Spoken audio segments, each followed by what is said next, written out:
combination of birds. You can see here the quails. These are called Japanese quails.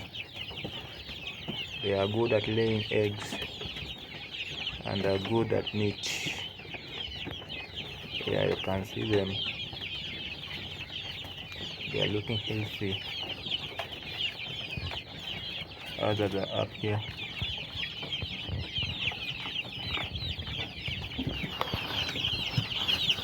They are kept in cages so that they don't